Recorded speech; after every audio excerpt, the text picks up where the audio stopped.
네, 성령을 소멸하지 않는 삶에 대해서 우리가 계속 살펴보고 있습니다. 오늘은 이제 세 번째로 주님을 기쁘시게 하는 것이 성령을 소멸하지 않는다고 하는 사실에 대해서 같이 나눠보겠습니다. 에베소서 4장 30절입니다. 에베소서 4장 30절부터 5장 10절 말씀입니다. 신약성경 315쪽입니다.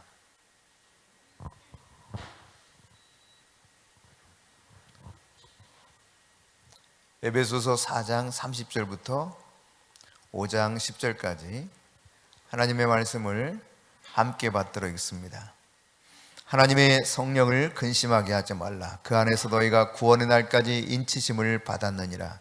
너희는 모든 악독과 노함과 분냄과 떠드는 것과 비방한 것을 모든 악의와 함께 버리고 서로 친절하게 하며 불쌍히 여기며 서로 용서하기를 하나님이 그리스도 안에서 너희를 용서하심과 같이 하라. 그러므로 사랑을 받는 자녀같이 너희는 하나님을 본받는 자가 되고 그리스도께서 너희를 사랑하신 것 같이 너희도 사랑 가운데서 행하라. 그는 우리를 위하여 자신을 버리사 향기로운 제물과 희생 제물로 하나님께 드리셨느니라. 음행과 온갖 더러운 것과 탐욕은 너희 중에서 그 이름조차도 부르지 말라. 이는 성도에게 마땅한 바니라. 누추함과 어리석은 말이나 희롱의 말이 마땅치 아니하니 오히려 감사하는 말을 하라. 너희도 정녕 이것을 알거니와 음행하는 자나 더러운 자나 탐하는 자 곧 우상 숭배자는 다 그리스도와 하나님의 나라에서 기업을 얻지 못하리니 누구든지 헛된 말로 너희를 속이지 못하게 하라.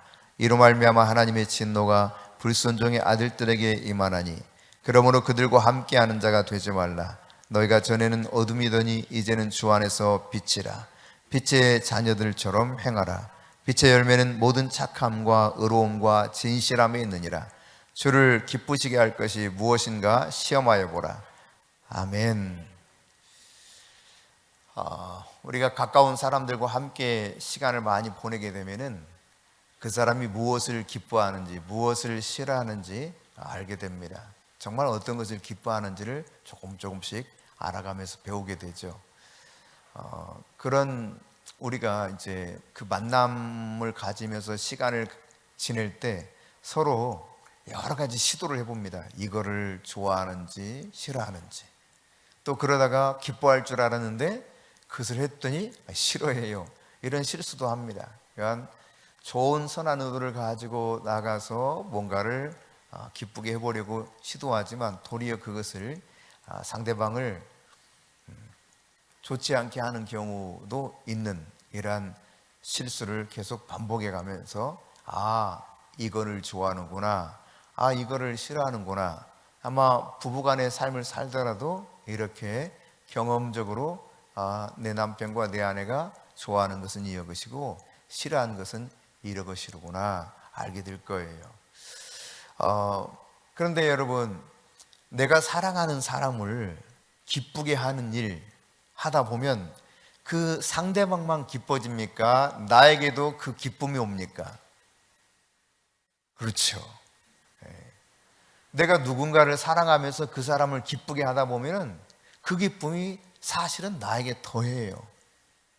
성경적으로 보면 주는 것이 받는 것보다 더 복이 있다 했기 때문에 내가 기뻐하는 일을 하면서 섬긴다고 하는 것은 나의 최고의 기쁨인 것이죠. It's my pleasure 이런 거죠.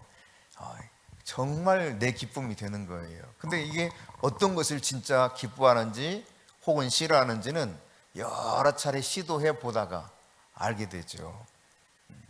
성령 하나님과도 비슷합니다. 성령님께서 특별히 원하시는 일이 뭘까? 성령님은 어떤 것을 기뻐하실까? 우리는 그것을 알아갈 수가 있어요. 그리고 그 성령님의 의도에 맞춰서 우리의 삶을 바꿔갈 수가 있습니다.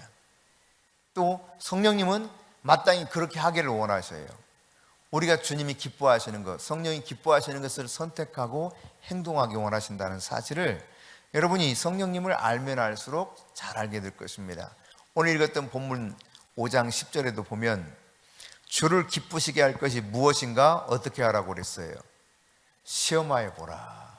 그러니까 주님을 기쁘시게 하는 것이 도대체 어떤 것인가 계속 시도하면서 알아가라는 거예요.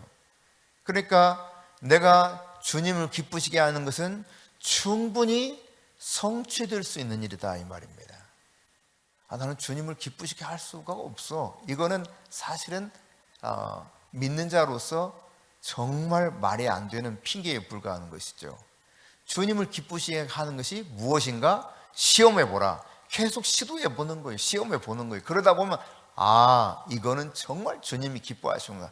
그런데 이거 정말 주님이 싫어하시네. 성령님이 너무너무 싫어하시는 것과 즐거워하는 것이 어떤 것인가를 충분히 알 수 있기 때문에 주님은 그렇게 이 성경을 통해서 말씀하고 있는 것이죠. 주를 기쁘시게 하는 것이 무엇인가 시험해 보라. 여러분, 초대교회의 성도들은요, 주님께서 기뻐하는 것이 무엇인가를 시행착오를 겪어가면서 깨달아갔어요. 이것은 주님이 싫어하시는 것이구나. 이것은 주님이 기뻐하시는 것이구나. 그래서 주님이 싫어하는 것이 무엇인가 쭉 언급하고 있죠.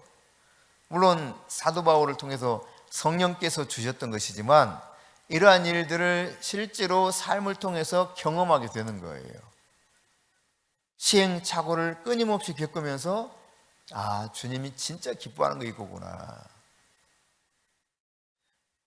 우리가요, 귀담아 듣지 않으면 상대방이 이거 다 싫어요 해도 나중에 어때요? 분명히 그거 싫어한다고 했는데 또 그걸 하고 있어. 제가 속이 노란 키위, 골드 키위라고 그러죠. 그 골드 키위를 사와가지고 잘 깎아서 이렇게 예쁘게 썰어서 우리 막내에게 줬습니다. 막내가 아빠 안 먹어 그래요. 그래서 왜? 아빠 나 싫어한다고 그랬잖아 키위. 그리고 이제 또 가져왔어요. 이걸 왜 이렇게 맛있는 걸 안 먹니? 하고 먹었죠. 그 다음 어느 땐가 또 키위를 사가지고 또 썰어서 유빈아 아빠 안 먹는다니까, 나 싫어한다니까. 이거를 여러 차례 반복했어요. 여러 차례.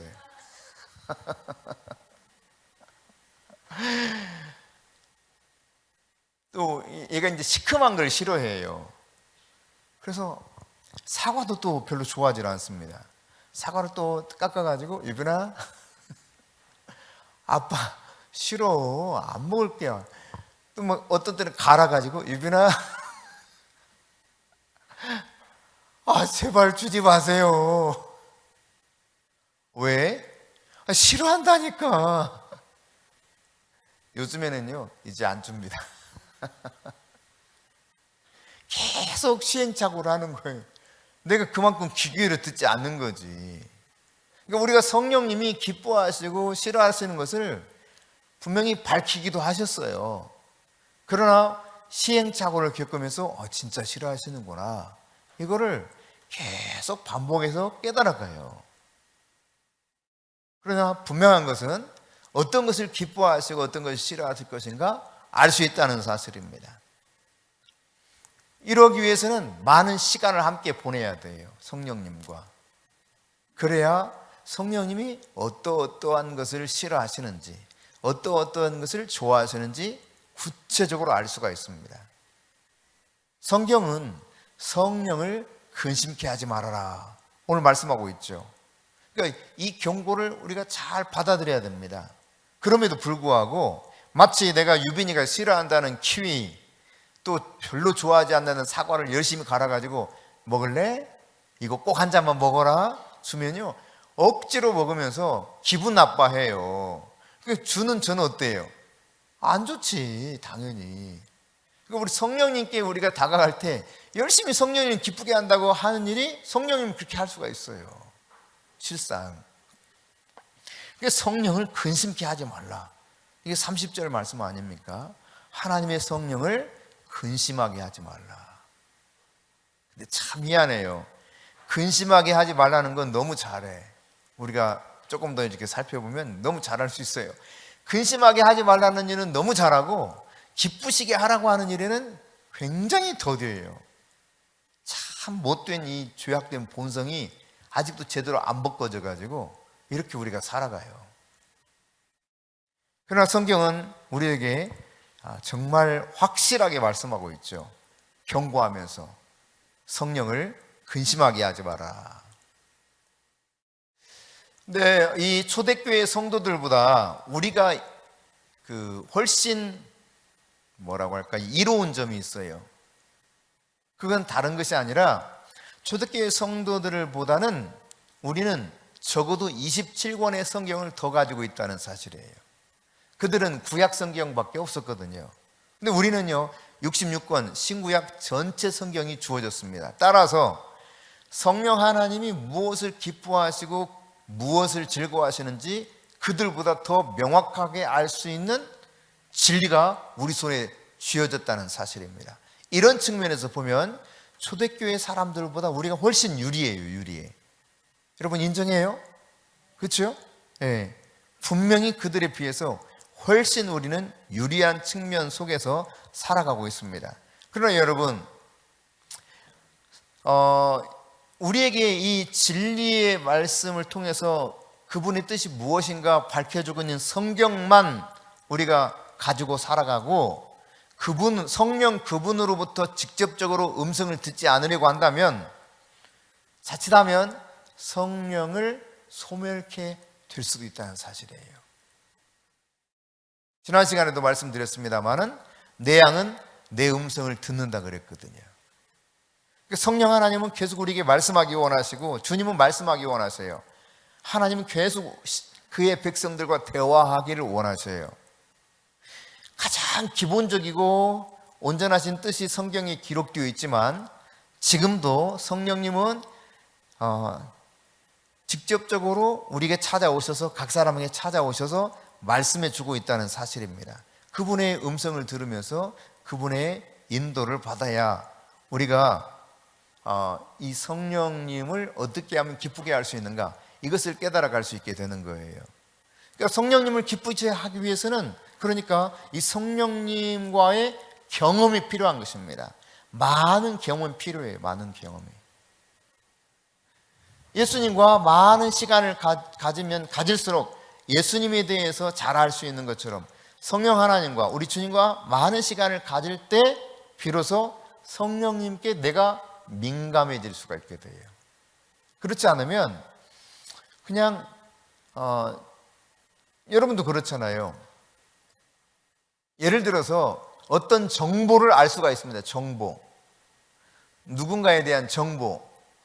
예컨대 저는 그 이름 모르겠는데 방탄소년단 요즘 제일 인기 있는 아이가 누구예요? 응? 몰라요? 이야, 21살에 모른다고 하니까 너무 신기하다. 참 신기하네. 누구예요? 몰라요?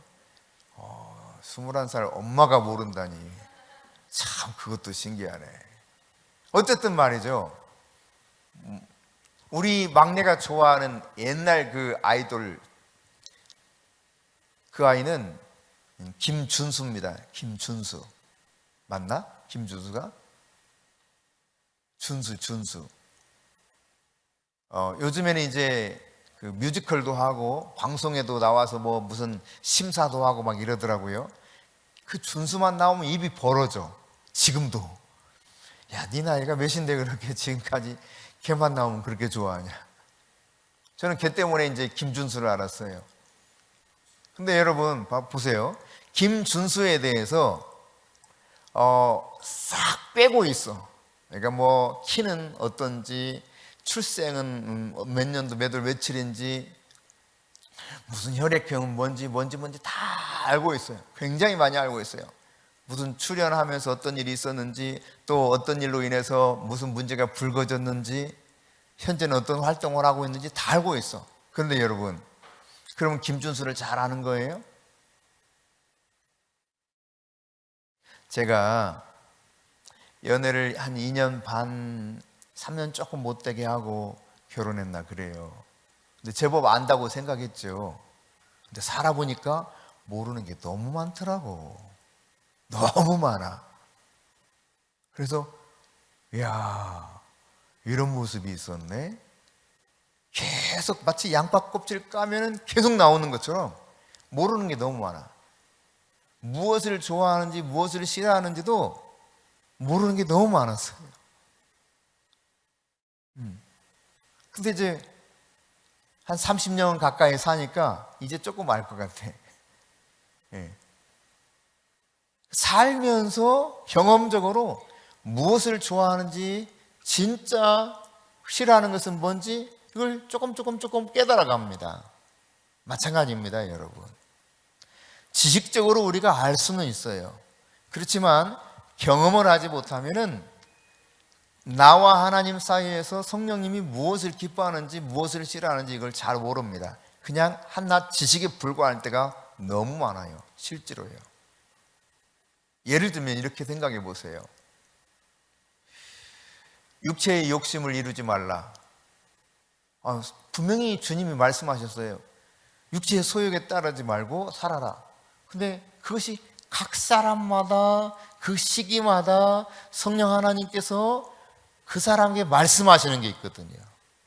내가 지금 육체의 소욕 가운데 무엇을 성령님이 기뻐하지 않는지 이걸 말씀하셔요. 근데 아무런 생각이 없이 살면 육체의 소욕을 기뻐하지 말라 그랬어.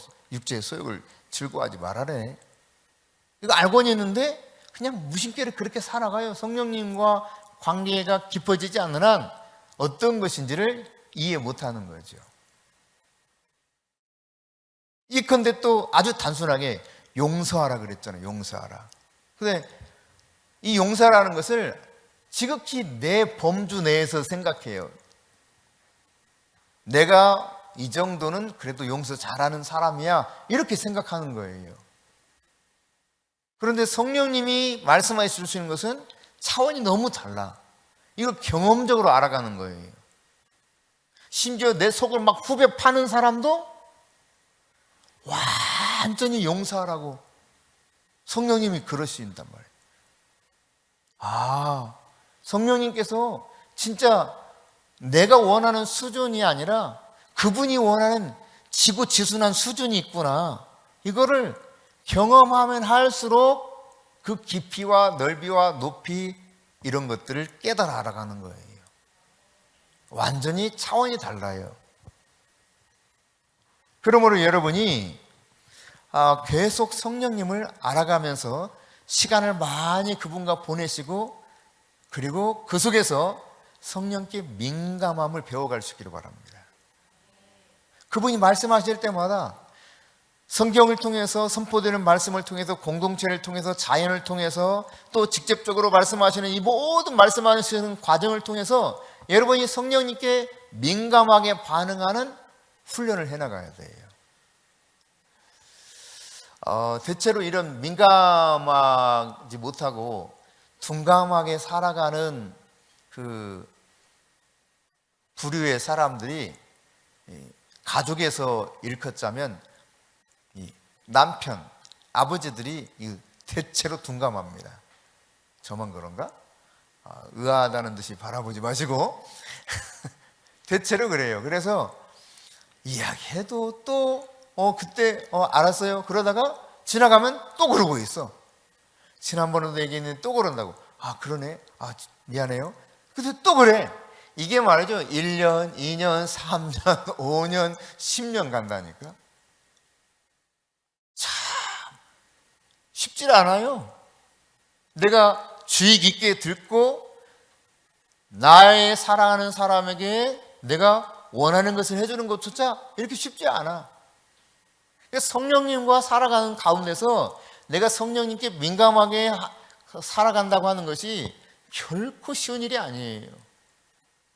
눈에 보이는 사람과 관계 속에도 이게 쉽지 않은데 눈에 보이지 않는 성령님 무시하기 일쑤죠. 뭘 어때? 얼마나 쉽게 무시하는지 모릅니다. 그때마다 성령님은 인간적 언어로 이해하기 쉽게 말하면 삐쳐. 성령님이 굉장히 잘 삐치십니다. 이렇게 말해야 이제 확 와닿을 수 있죠. 여러분의 아내나 여러분의 자녀보다 훨씬 잘 삐치는 분이 성령님이셔요. 그만큼 민감하다 이런 뜻입니다. 이해되세요? 성령님은 매우 민감하셔요. 그러니까 지지난 시간 말씀드렸던 것처럼 비둘기로 표현하는 거예요. 비둘기. 피존이 아닌 도부란 말이에요. 도부. 터틀 도부. 산비둘기예요. 그냥 쉽게 확 날아가 버려요. 조금만 두렵게 하는 일이 있어도. 그만큼 성령님이 민감하시단 말이죠. 그러니까 성령님에게 민감하면서 내가 정말 주님의 얼굴을 구하고자 할 때는 계속 더 깊이 용서를 구하라고 그래요. 사과하라고 그래. 사과하라고. 근데요, 이 자존심이, 이게 성령님이 그렇게 말씀하셔도요, 이 자존심이 사과를 못할 때가 많아. 여러분은 안 그런가? 저만 그런가 보다. 여러분 안 그러기를 축복합니다. 성령님이 야, 너 사과해 막 이래요. 근데 맞아, 내가 동의는 해. 근데 이게 사과가 잘 입에서 안 떨어질 때가 있다니까. 야, 너 용서해. 동의해요. 맞아, 용서해야 된다고. 근데요, 이 속에서 그게 확 인정하면서 그렇게 용서가 100% 되지 않을 때가 많다니까요. 야, 너 감사해야지. 맞긴 맞아요. 범사에 감사하는 거. 근데 정말 감사 어려울 때가 있어요.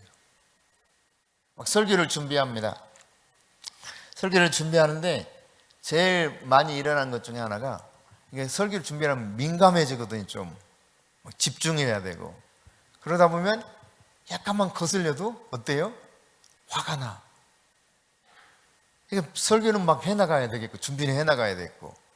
그러면요, 이 문제부터 먼저 해결하기 원하신다니까.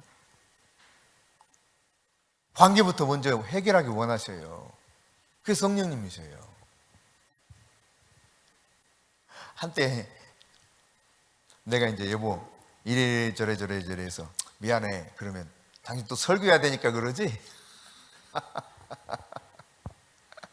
당신 설교해야 되니까 그러지? 그래요.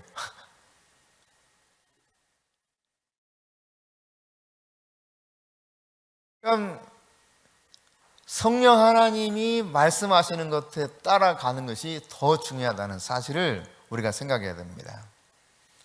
우리가 성령님 좀 제발 좀 나한테 맞춰주세요. 여러분 요나 같은 경우 보세요. 요나는 얼마나 이상한 선지자입니까? 그냥 휙 토라져서 니느웨로 도망쳐버려. 다시스로. 그러다가 차라리 날 죽여요 하고 그냥 다시스 끝까지 니느웨 끝까지 안 가겠다는 거예요. 그래서 어떻게 합니까? 차라리 나를 그냥 바다에 던지세요. 그러면 바다 잔잔해질 거예요. 나 죽어버리면 끝이지. 이거예요. 참 진짜 대단해 요나가. 그때라도 주님 잘못했습니다. 제가 니느웨를 가겠습니다 하면 바다 잔잔해지고 이 선원들이 좀 도와서 갈 수 있는 방법을 좀 도와줄 텐데 안 그런다니까. 성질이 진짜 지랄맞아. 이 선지자 요나가. 바다에 던져버리래. 그 요나의 성격을 아니까요, 하나님이 미리 딱 준비를 했어. 아주 커다란 물고기 한 마리를. 그래서 꼴깍 삼켰네.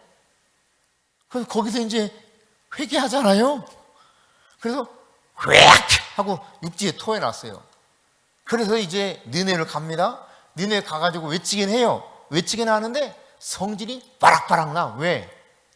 그 말했더니 니느웨 임금부터 짐승들까지 온통 죄를 뒤집어 쓰고 회개하더니 하나님이 뜻을 확 뒤집어 버려. 성 무너뜨린다더니 그냥 아무렇지도 않게 내버려 두는 거예요.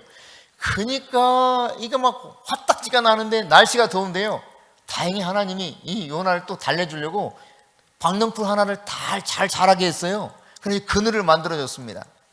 여러분 그늘만 있으면 중동 지역에는 시원합니다. 근데 이제 하나님이 실물 교육을 시키려고요, 박넝풀을 벌레를 몽땅 보내가지고 싹 갉아먹어 버렸네. 그러니까 햇빛이 쨍쨍 갑자기 내렸죠. 그러니까 막 성질을 내요, 박넝풀에다가.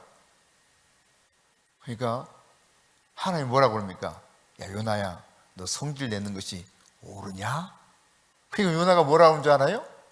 내가 지금 성질 내는 거 옳은 것만 옳다고만 할 수 있어요? 다 당연하죠. 막 이렇게 핏대를 올리면서 하나님 앞에 더 막 화를 막 내요. 야, 무서운 선지자야. 이런 선지자 만나면 여러분 참 힘들어요. 근데 그럼에도 불구하고 요나에게 또 이야기를 해요. 이러쿵저러쿵 하면서 요나를 달래면서, 야, 너 네가 박는 꿀 심었냐? 네가 박는 꿀 키웠냐? 그 박는 꿀 하나 때문에 그렇게 성질 내면서 아쉬워하면서, 야, 좌우를 분별하지 못하는 이 백성이 여기에 12만 명 이상 산다. 근데 내가 아끼지 않겠냐? 그러면서 이게 요나서가 끝이 나거든요. 그러니까 우리가 좀 성령님이 이래라 저래라 했을 때 아이 싫어요 막 성질 내고 그러면 요나처럼 막 달래주면서 그래 알았다, 너 네 성질 내가 좀 아는데 그래 알았어 이러면서 좀 달래주면 될 테고 우리한테 맞춰주면 좋을 것 같은데 안 맞춰주셔. 요나에게만 맞춰주셨더라고. 요나에게만.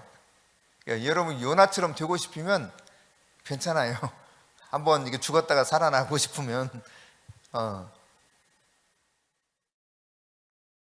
성령님이 나에게 맞춰주질 않아요. 내가 성령님께 맞춰야 돼. 왜 우리가 그러면 성령님께 맞춰야 되느냐? 먼저는요, 그것을 통해서 주님의 성품을 닮아가게 만듭니다. 여러분, 예수님이 하나님과 단절된 사건이 있었습니다. 그러니까 아무리 부르짖어도 대답이 없어. 그때가 언제냐면 십자가에서 외쳤을 때예요. 엘리 엘리 라마 사박다니, 나의 하나님 나의 하나님 어찌하여 나를 버리시나이까 막 외치는데 대답이 없어. 여러분, 성령님께서는 그분을 계속 맞춰가면서 주님을 닮아가게 만들어요. 아버지를 가장 닮은 아들 예수를 닮아가게 만들어요. 그분의 뜻을 따라 살게 만들어요.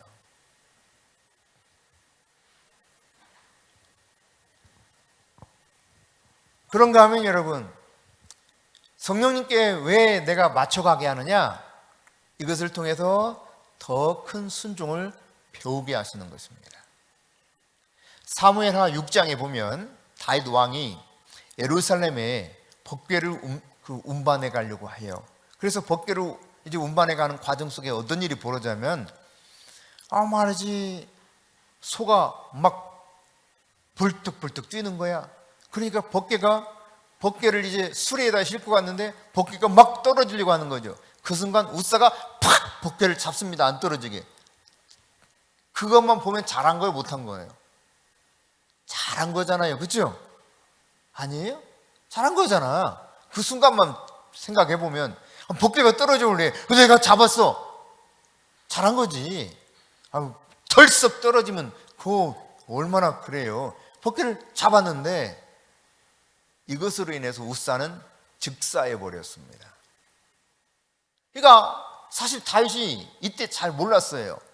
그래서 너무 서운한 거예요. 하나님께 화도 나고, 아니 하나님의 법궤 그 임재가 있는 이 법궤를 예루살렘 성으로 지금 옮기려고 했는데 아니 이런 불상사가 일어나게 하시다니 하나님 섭섭합니다. 뭐 이랬을 거예요. 성경에는 그렇게 나타나 있지는 않아요. 근데 아마 그랬을 거라고. 도대체 왜 이런 일이 일어났을까? 근데 시간을 지내고 보니까 역대상 15장 11절부터 13절입니다. 한번 같이 읽어보겠습니다.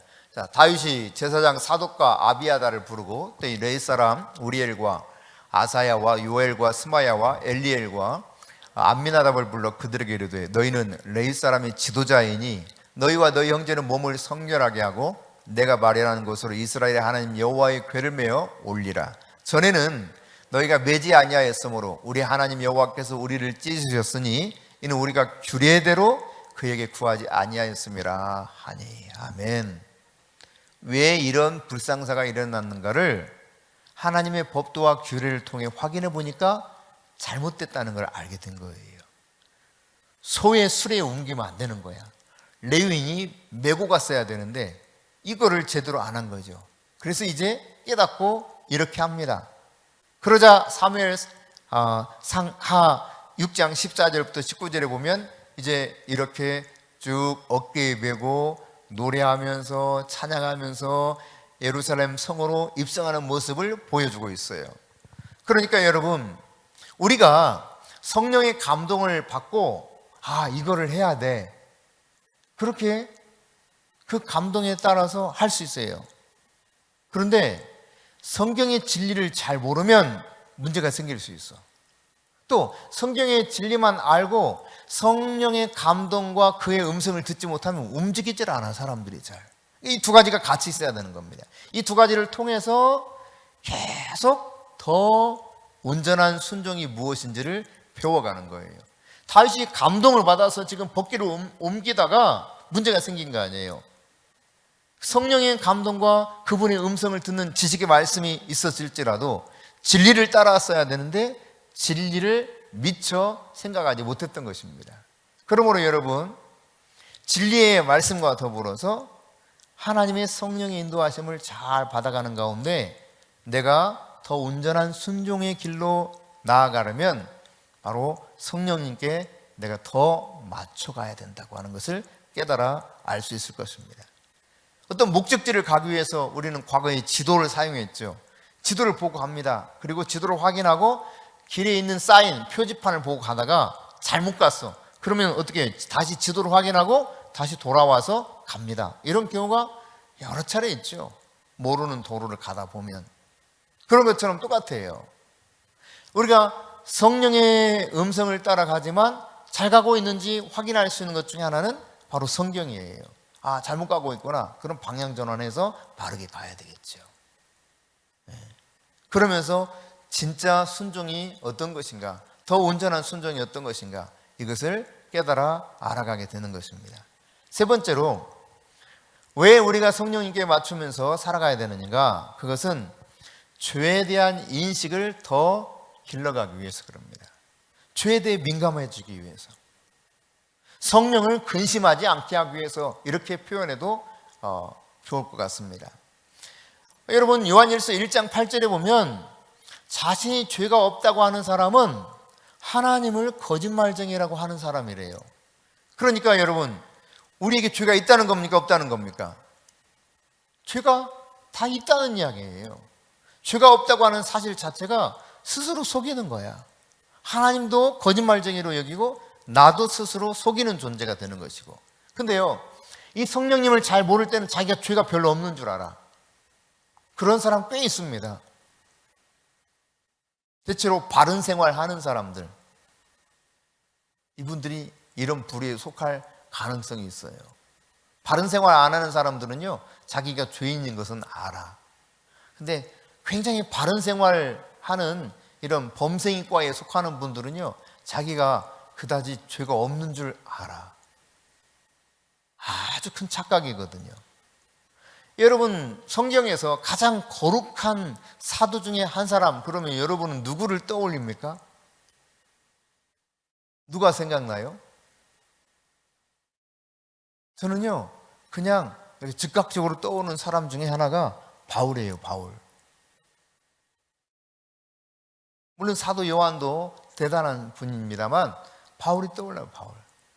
근데 바울은 디모데전서 6장 10절에 보면은 그가 이제 디모데에게 죽기 바로 전 유서처럼 남긴, 말하자면 목회 서신 아닙니까? 여기 그렇게 말합니다. 내가 죄인 중에 괴순이라. 두목이라는 거예요. 두목. 그러니까 요새 말로 쉽게 알아듣게 쉽게 말하면, 야, 내가 조폭 패거리 두목이야, 이런 이야기거든요. 그 정도 죄를 많이 졌다는 겁니다. 근데 여러분, 얼마나 회개했겠어요, 그죠? 그는 아라비아 광야로 가서도 틀림없이 3년 동안 수도 없이 회개했을 겁니다. 거룩함으로 나아갔어요. 왜냐하면 고린도전서 말씀에 보면은 14장 1절에 보면은 내가 그리스도를 본받는 것 같이 너희는 나를 본받으라, 이렇게까지 말할 정도니까 너무 당당하게 너희들은 나를 본받으면 돼. 여러분, 얼마나 대단하면 그렇게 말할 수 있겠습니까? 그렇죠? 그럼에도 불구하고 나는 죄인 중에 괴순이라, 이렇게 말합니다. 왜요? 주님을 알아가면 알아갈수록 죄에 대해서 아주 민감해져. 과거에는 별로 그렇게 중요하게 와닿지 않았던 죄, 생각도 하지 않았던 죄가 막 이렇게 확 내 속에서 깨달아지기 시작하는 거죠.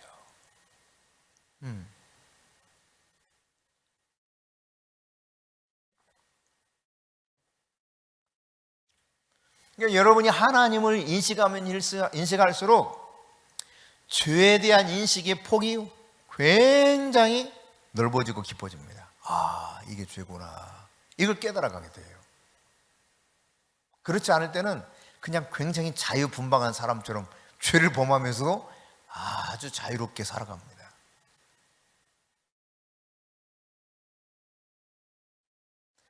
여러분, 이사야 선지자가 이사야 6장 5절에 보면은 하나님의 영광을 보게 됩니다. 그때 그가 뭐라고 고백합니까? 나는 부정한 사람이라 그럽니다. 나는 부정한 사람이라.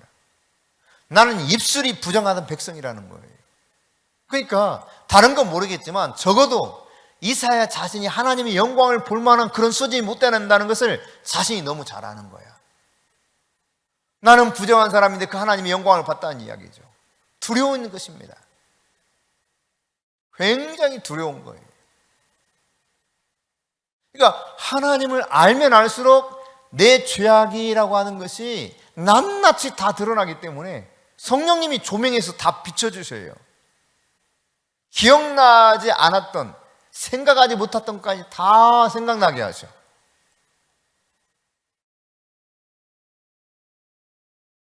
죄라고 생각하지도 않았던 것까지 다 들춰내셔요. 그분이 빛이기 때문에 빛.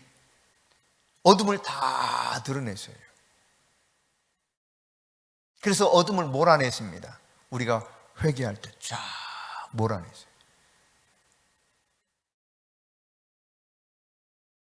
여러분, 우리는 이런 생각을 할 수 있어요.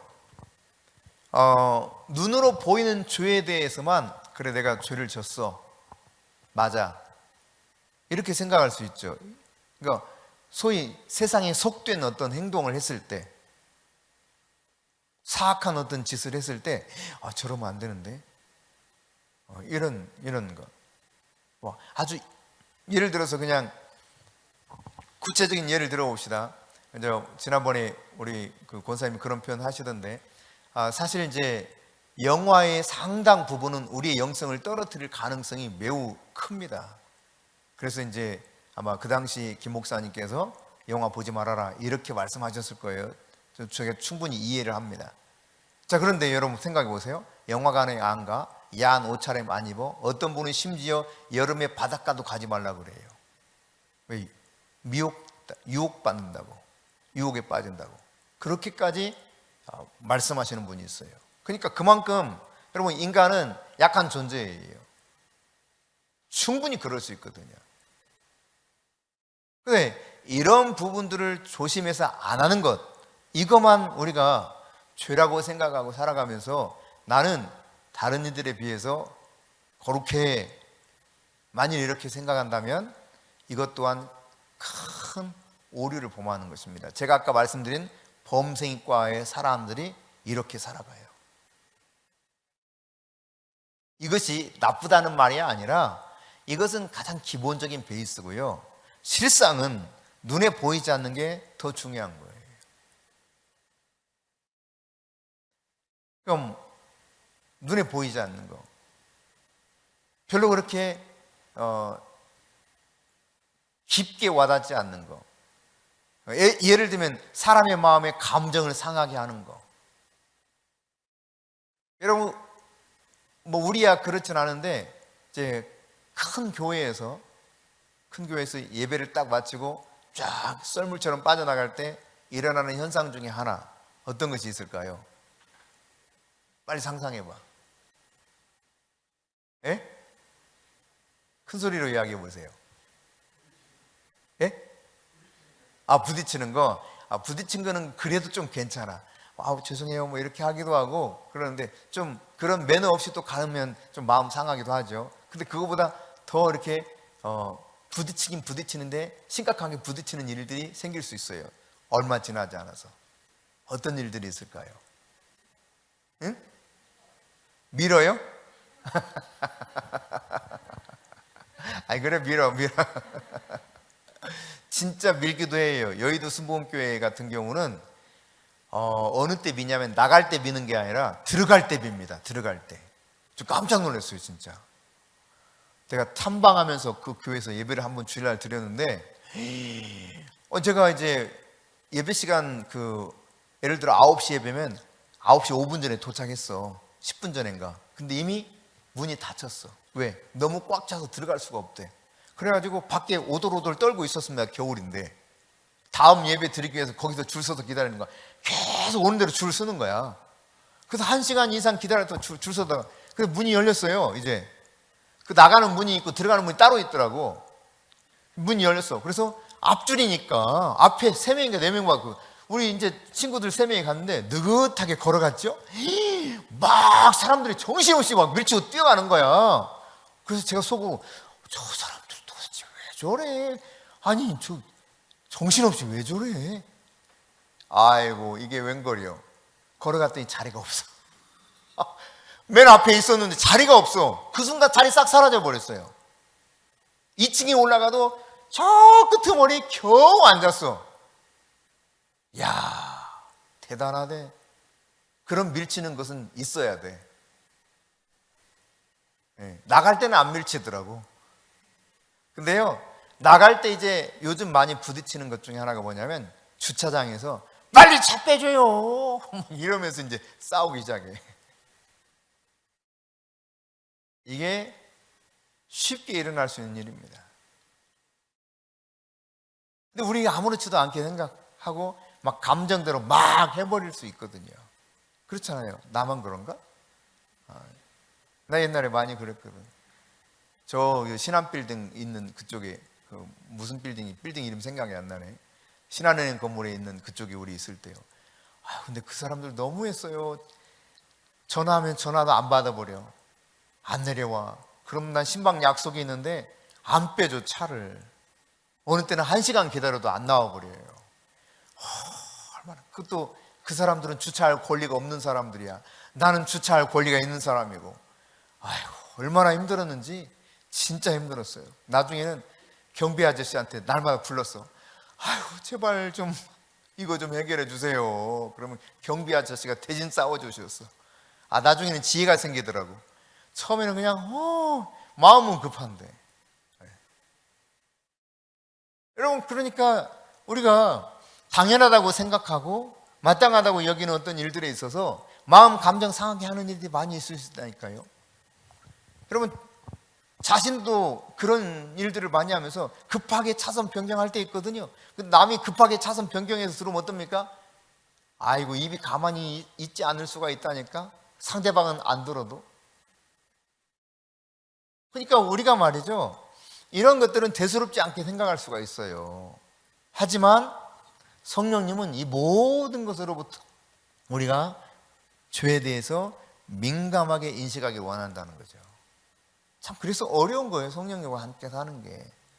여러분 아주 젠틀한 신사와 사는 것 쉬운 일 아닙니다. 아주 아름답고 고상한 이 아내와 함께 사는 거 쉬운 일 아닌 거예요.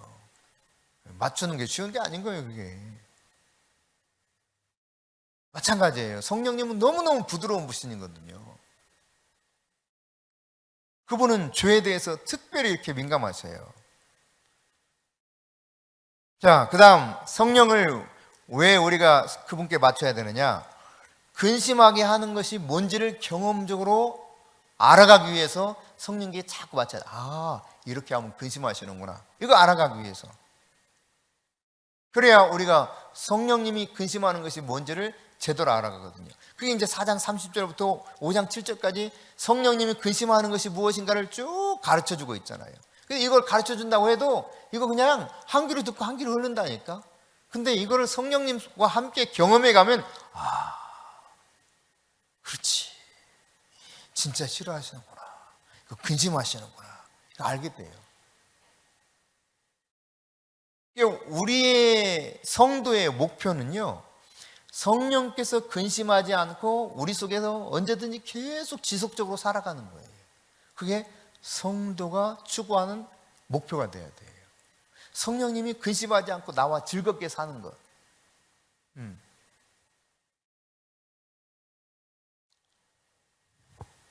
이게 우리들의 진짜 목표가 되어야 됩니다.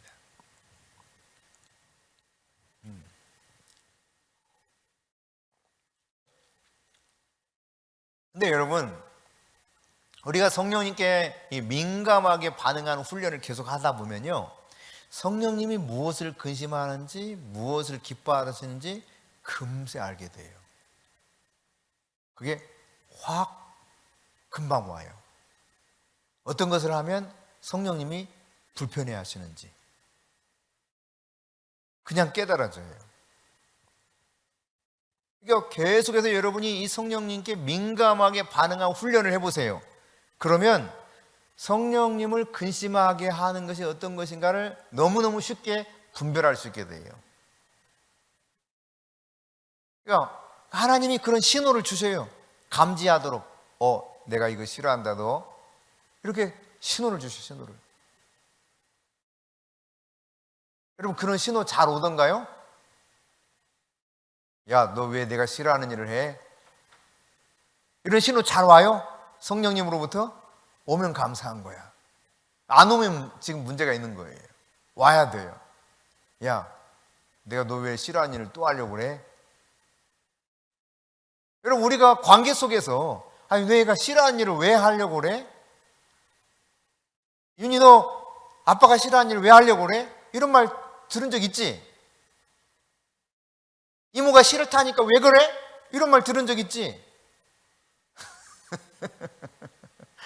그런 것처럼 똑같아요. 성령님이 야, 내가 너 싫어한다니까 이렇게 하면 신호를 줘요. 말씀하시는 거예요. 느끼게 하시는 거예요. 그렇게 관계 속에서 살아가다 보면 저절로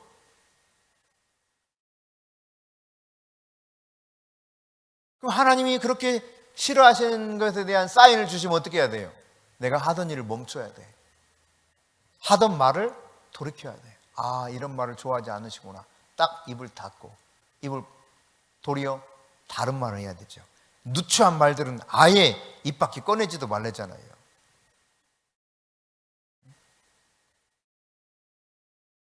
그러니까 우리가 성령님이 기뻐하시는 것이 무엇인가, 하지 말라는 것이 무엇인가에 대해서도 지난 시간에도 잠깐 살펴봤었죠. 이런 것들은 버리고 이런 것들은 취해라. 그리고 오늘 5장에서도 또 말하고 있어요. 희롱의 말, 누추한 것, 어리석은 말, 이런 거 다 성령님이 기뻐하지 않는다는 거예요. 근데 요즘 여러분 대화하는 아이들의 대화 소리를 들어보세요. 얼마나 진짜 누추한 말을 그냥 입에 달고 사는지, 어리석은 말을 얼마나 자연스럽게 하는지. 그렇지, 그런 말을 하지 못하면 그 속에 어울리지를 못해. 특히 중학생들, 남중생이 좀 더 심하죠. 그래서 북한에서 못 내려온다고 그러니까. 얼마나 애들 말이 참 거칠고 심한지요. 뭐 어떤 경우는 욕설이 한 3분의 2야. 대화를 들어보면. 하나님은 이런 말들을 아예 입 밖에 꺼내지도 말라는 거예요. 근데 그렇게 입 밖에 꺼내지 않으려고 공동체에서 살아가다 보면 어떻게 돼요? 조롱받아요. 비난받아요. 끼질 못해요. 자, 그러면 우리는 어떻게 해야 돼요? 그래도 하지 말라고 그래요. 그게 성령님이세요. 근데 만일에 이렇게 내가 진짜 친구들하고 속에 들어가고 싶은데 나도 이렇게 하고 말 거야 라고 하면 성령께서 근심하시면서 야, 안 된다고 했잖아. 사인 주신다니까요. 그때 딱 멈춰야 돼. 지금 예를 드는 거예요, 예를. 근데 딱 멈춰야 돼요. 그리고 주님이 원하시는 것을 선택하면서 가야 되겠죠. 감사하는 말을 하고, 주를 기쁘시게 하는 것이 무엇인지 생각해보고, 모든 착함, 의로움, 진실함, 이거를 주님 기뻐하신다고 그랬는데, 서로 용서하고 서로 불쌍히 여기고 서로 사랑하는 걸 주님 기뻐하신다고 그랬는데, 그런 방향으로 가도록 주님 계속 사인을 주신단 말이죠. 정말 어느 때는요, 사람과 관계가 제일 힘들잖아요. 인간이 살아가는 동안 다른 어떤 것보다, 일하는 것보다 더 힘든 게 사람 관계잖아요. 이 사람 관계 속에서 너무너무 힘들 때가 있어요. 그럼에도 불구하고 하나님은 끝까지 용서하라 그러시고 끝까지 사랑하라 그러실 때가 많다니까. 그럼 어떻게 해야 돼? 또 해야 돼요. 우리는 그분께 맞춰야 돼. 그분이 우리에게 맞춰주지 않으니까. 그러니까 그분을 근심하게 해서는 안 되니까. 이걸 경험적으로 계속 알아가는 거죠. 그러니까 내 안에 진짜 하나님의 평강, 내 마음이 편해 이런 거 말고 하나님 주신 평안이 쫙 올 때가 있어요. 그러면 계속 가도 돼. 근데 어떤 걸 하는데 하나님이 평안을 주시질 않아. 그러면 즉각 멈춰야 돼요. 지금 성령님께서 근심한다는 거거든요. 내 마음이 불편하다. 틀림없어요. 멈춰야 돼요. 적어도 이 화인 맞은 비슷한 화인 맞기 직전에 간 양심이 내 양심 속에서도 꺼린다면 하나님이 어떻게 했어요? 당연히 그거 꺼리는 거죠. 비뚤어진 양심이거든 사실 보면요. 그럼에도 불구하고 내 양심이 꺼린다? 그러면 하나님 기뻐하지 않는 거예요. 내 안에 평안이 있어야 돼요. 하나님이 주시는 평강, 샬롬이 있어야 돼요. 그러면 근심이 아닌 성령님을 기쁘게 하는 삶을 살고 있다는 것을 알 수 있겠죠. 여러분이 그러므로 어떤 이 대화를 나누는데 여러분 마음이 불편하고 성령님께서 근심하는 듯한 사인이 오거든 즉시 대화를 멈추시고 주제를 바꾸시기 바랍니다. 그래야 성령님 근심하지 않으시고 기뻐하시는 거예요. 아멘. 네, 우리가 성령님께 왜 맞춰야 되느냐? 더 큰 기름 부음을 갈망하는 것을 그분에게 보여드리기 위해서 우리는 성령님께 맞춰야 되는 것입니다. 여러분, 성령을 근심하게 했을 때는 나 자신도 근심하게 돼요. 성령 하나님께 맞춰 사는 거, 조정하는 거, 이게 말이죠. 사실 쉽지 않다고 제가 표현했는데 조금 더 정확하게 말하면 불편할 때가 많아. 불편할 때가. 이해되세요? 불편할 때가 많다니까. 왜냐하면 성령님의 그 음성에 따라 살고자 하면 인간적으로 손해보는 일이 많을 수 있어. 그러니까 불편하죠. 아니 상대방이 나한테 예를 들어서 100을 막 압박을 가해 온다고 쳐봅시다. 근데 성령님이 이에는 이, 눈에는 눈 그랬던 율법처럼 그냥 나도 100 확 해버리면 그래도 그나마 좀 풀릴 텐데 이거는 아니라는 거예요.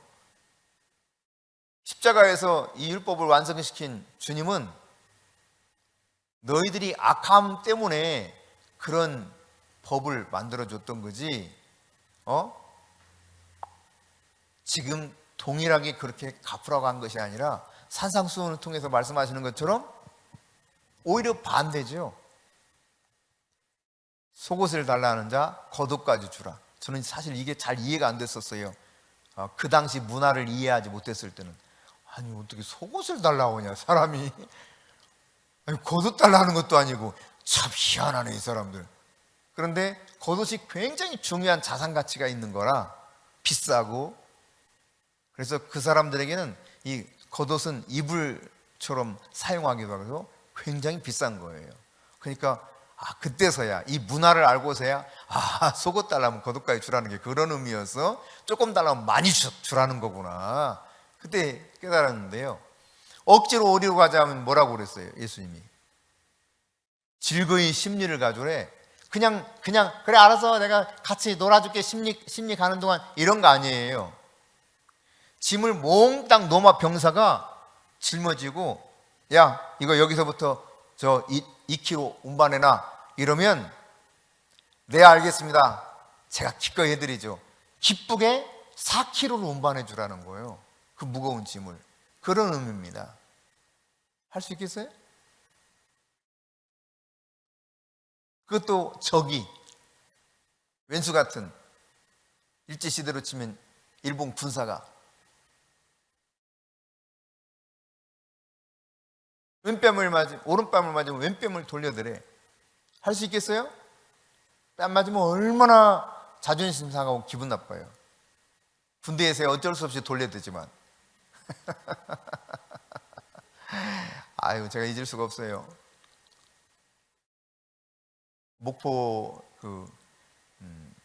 목포에 있을 때인데 내무반에 딱 들어가자마자 열중히 차려 막 시키더니 갑자기 꺽꺽 그러더라고요. 꺽꺽 흉내를 내면서 꺽꺽 어디서 따라서 했죠. 그랬더니 이유가 아무런 이유가 없어. 갑자기 가래침을 툭툭 슬리퍼에 뱉더니 그걸로 뺨을 막 때리기 시작하는 거예요. 참 미안한 사람들 많다. 참 미안한 사람 많아. 저는 해군인데요, 몸이 아파가지고 수술을 한 적이 있습니다. 그래서 통합병원에 잠깐 입원한 적이 있어요.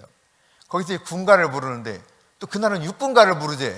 내가 육군가를 아나? 모르지. 그래서 가만히 있었죠. 모르니까 손만 이렇게 하고 그랬더니 왜 너 군가 안 불러? 일 나와! 꼬라박아! 막 때리는 거예요. 자, 군대는 그럴 수 있어요.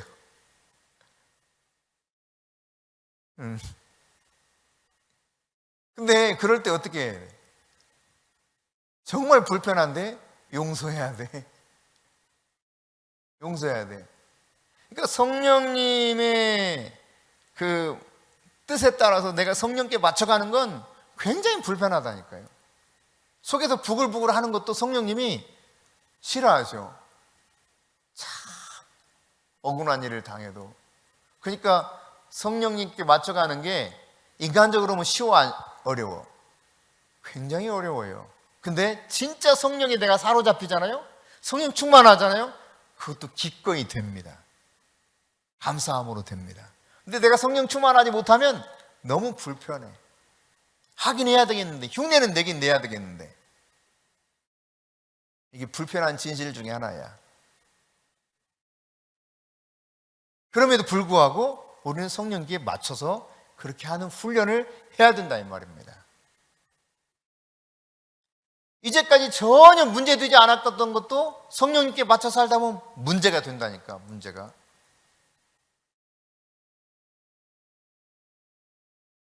거리끼지 않았어 이전까지는. 근데 성령님께 맞춰 살려다 보면 이것도 거리끼네, 저것도 문제가 되네, 막 이게 자꾸 그런 게 많아져요. 그러니까 죄인 중에 괴수라고 그런 거예요, 바울이.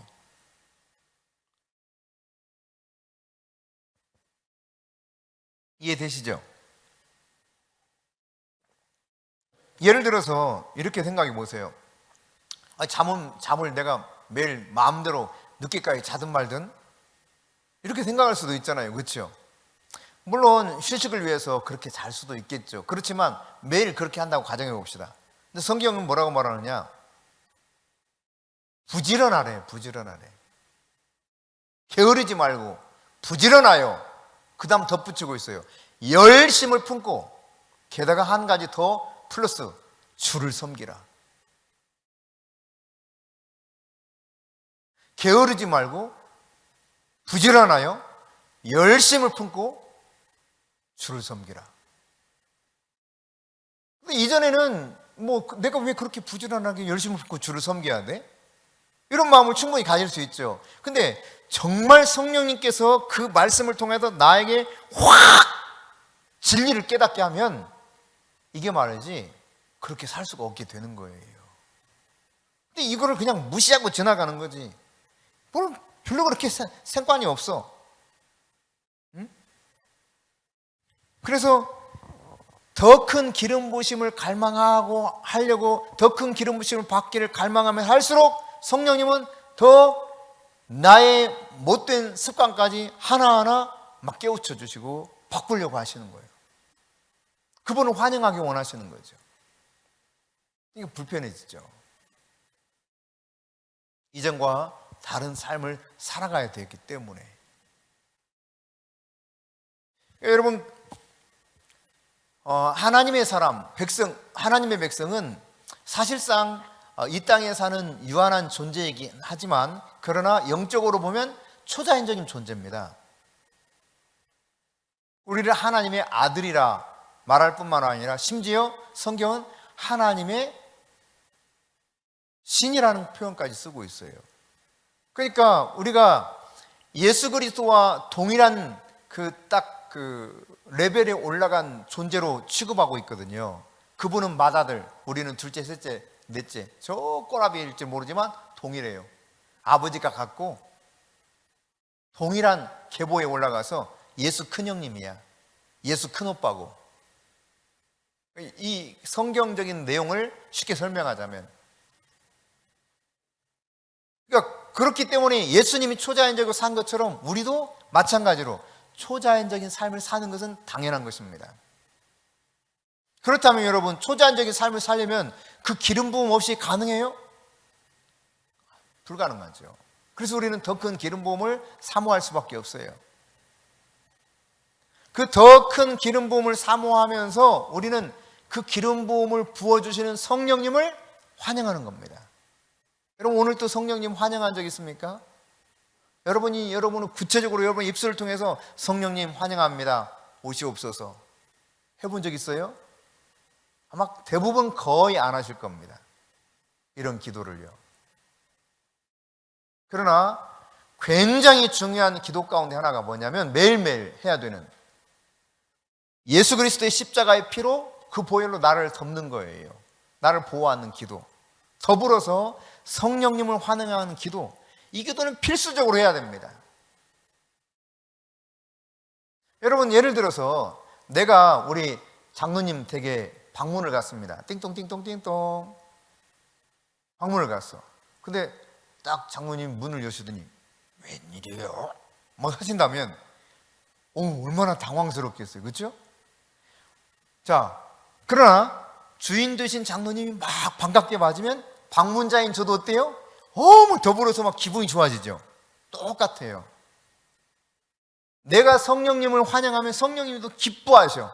근데 성령님이 있는지 모르는지 성령님에 대해서는 전혀 관계없이 성령님의 존재가 인격이라고 하지만 내 속에 계시다고 하는데 도대체 인식을 못하고 살아. 하루 종일 살아도, 한 달 살아도, 1년을 살아도 성령님에 대해서 인식하는 게 거의 없어.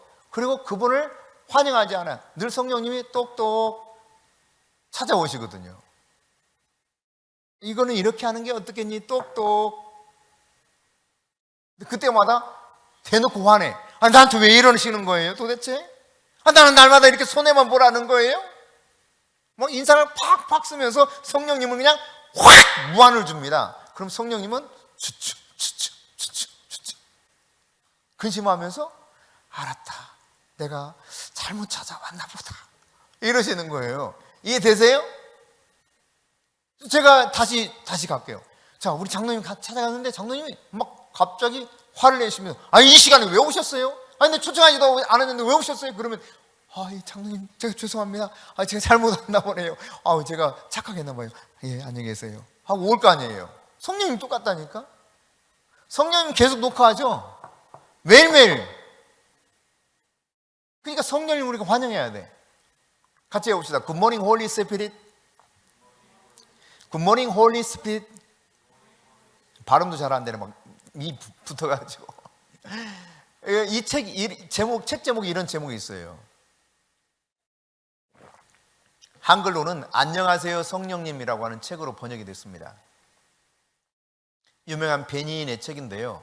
사실 저는 성령에 대해서 깊이 몰랐을 때는 이런 분도 몰랐거니와 이런 책이 있는 것도 몰랐어요. 근데 제가 그 마지막으로 부목사 사역했던 교회에서 한 집사님이 그때 당시에는 몰랐죠. 주변에 있는 모든 사람들도 그분을 정말 이상하다고 그렇게 여겼어요. 물론 그분이 좀 지나친 면이 있었어요. 제가 보기에 나중에 생각해 보면. 근데 그분에 대한 소문이 뭐였냐면 이번 한양대 공대를 나왔습니다. 굉장히 뛰어난 사람입니다. 그런데요, 새벽마다 제일 먼저 나와. 그리고 거의 제일 늦게 가. 남자 집사님인데 기도를 그만큼 열심히 해. 성실하게 살아가면서요. 그리고 교사 생활, 아동부 교사를 했는데 얼마나 또 열심히 하는지 몰라. 그런데요, 이 사람에 대한 소문이 별로 안 좋더라고, 어느 순간부터. 그래서 왜 그런가 들어봤더니 그거야. 이분이 교회 오면은 항상 그런데요, 다른 사람 듣도록 성령님 안녕하세요 그리고 기도 끝나고 갈 때는 성령님 안녕히 계세요 하고 간다는 거예요. 야, 그거 좀 이상한데? 그 김 집사님 좀 못하게 해야 되는 거 아니야? 막 우리 교역자들이 막 수근수근 하고 성도들도 막 수근수근 하고. 근데 이분이 좀 과하긴 했어, 제가 생각해 보니까. 그러니까 굳이 그렇게 할 필요가 없는 거였거든요, 사실은. 내가 기도하면서 성령님 환영합니다, 성령님 내게 오시옵소서 하면 되는 건데, 아유, 성령님이 뭐 교회만 계시나 성령님 안녕하세요, 성령님 안녕히 계세요 하고 가는 게, 만일 그랬다면 그 진위 여부는 제가 직접 당사자에게 확인을 안 했기 때문에 몰라요. 그렇지만 그런 소문이 자자했어. 만일 그게 사실이라면 이분이 좀 오버한 거예요, 오버. 왜냐하면 성령님 안녕히 계세요 할 필요가 없는 거야. 성령님 내 안에 계시는 거고, 아침에 일어나서 아빠 안녕하세요, 여보 잘 잤어요 인사하죠. 똑같아요. 성령님 안녕하세요, 아유 환영합니다 오늘 또, 예 성령님 제가 오늘 또 인정하면서 할게요. 이게 여러분 그냥 가족끼리 인사하는 거 똑같은 거예요, 내 속에 계시는 분이니까. 근데 뒤늦게 생각해 봤을 때 이분이 적어도 성령님에 대해서 알기 시작한 거예요. 조금 잘못 가르쳐 주신 분이 계셨던 것이 문제이긴 한데, 만약 그게 사실이라면. 그렇지만 성령을 진짜 인정하고 환영하려고 하는 태도에서는 다른 사람보다 훨씬 앞서 있었던 거죠. 예. 약간의 그 시행착오가 있었을지 모르지만, 만일 여러분 그런 시행착오가 있는 사람과 그렇지 않은 성령님을 전혀 인정하지 않는 사람과 성령님의 입장에서는 누구를 예뻐하실까? 여러분 어떻게 생각해요? 두말할 필요가 없습니다. 설령 약간의 시행착오가 있다 할지라도 성령님을 진짜 인정하고자 하는 사람을 너무너무 성령님이 사랑하시죠. 그러니까 우리가 성령을 알아갈 때 조금 시행착오가 있을 수도 있어요. 괜찮아요, 두려워하지 마세요. 정말 내가 성령님을 인정하고 싶어 하고 그분을 따라서 가고자 하면 성령님은 그 삶 자체를 즐거이 도와주십니다. 동행하시는 가운데. 정말이에요. 우린 시행착오를 겪으면서 성령님이 근심하는 것이 뭔지, 기뻐하는 것이 뭔지 그거 알아가게 돼요.